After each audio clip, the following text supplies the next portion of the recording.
ఈరోజు డే 5 ఉత్తరకాశీకి బయలుదేరుతున్నాం. నిన్న యమునోత్రి ట్రెక్ అయింది, రాత్రి 2 అయింది ఇంటికి వచ్చేసరికి.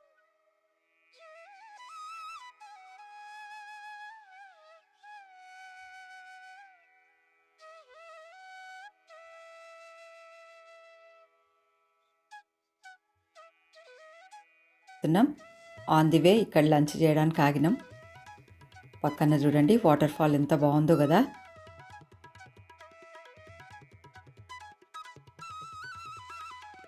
యమునోత్రి గంగోత్రి వెళ్ళేటప్పుడు కానీ వచ్చేటప్పుడు కానీ ఉత్తర కాశీలోని కాశీ విశ్వనాథుని భక్తులు దర్శించుకుంటారు.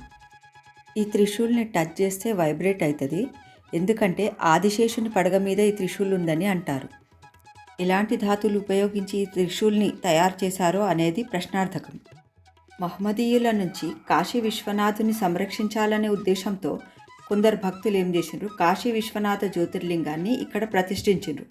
అప్పటి నుంచి ఈ ప్రదేశం ఉత్తర కాశీ క్షేత్రంగా ప్రసిద్ధి చెందింది. ఈరోజు మా నైట్ హాల్ట్ ఉత్తర కాశీలోనే.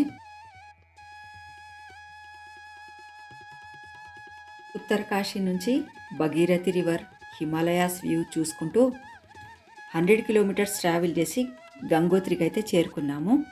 ఇక్కడ ట్రెక్కింగ్ ఏమి ఉండదండి, ప్లేన్ రోడే ఉంటుంది, టెంపుల్ వరకు వెళ్ళొచ్చు. భగీరథుడు పరమశివునికై ఘోర తపస్సు చేసి గంగను భూమిపై దింపిన ప్రదేశాన్ని గంగోత్రి అంటారు. దర్శనం చేసుకొని వచ్చినాక మనం తీసుకెళ్ళిన బాటిల్స్లో ఇక్కడ గంగా నది వాటర్ తెచ్చుకోవాలి.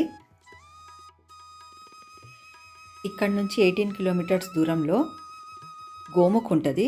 గంగా నది పుట్టిన ప్రదేశం అదే అని అంటారు. అక్కడికి వెళ్ళాలంటే మాత్రం చాలా కష్టం, కంపల్సరీగా ఫారెస్ట్ డిపార్ట్మెంట్ పర్మిషన్ కావాల్సిందే.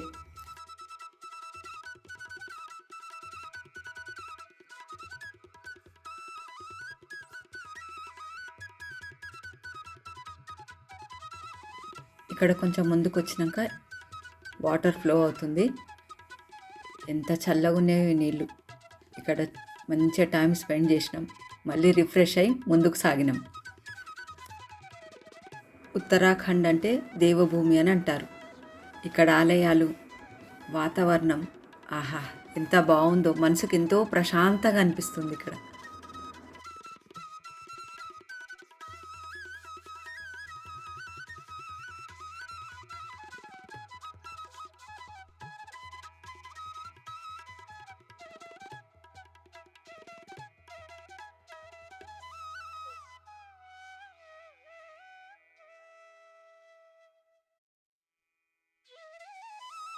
ఇక్కడ శాలిగ్రామ శివలింగం ఉంది, దర్శనం చేసుకొని మళ్ళీ ఉత్తర కాశీకి వెళ్ళి మేము హాల్ట్ అవుతాం ఈరోజు.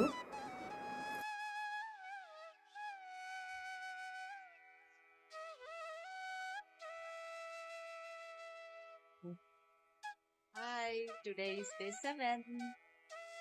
ఈరోజు మేము రెడీ అయిపోయినాం. మార్నింగ్ ఈరోజు గుప్త కాశీకి వెళ్తాం, వెళ్ళి అక్కడ నైట్ హాల్ట్. ఉత్తర కాశీ, బాయ్ బాయ్.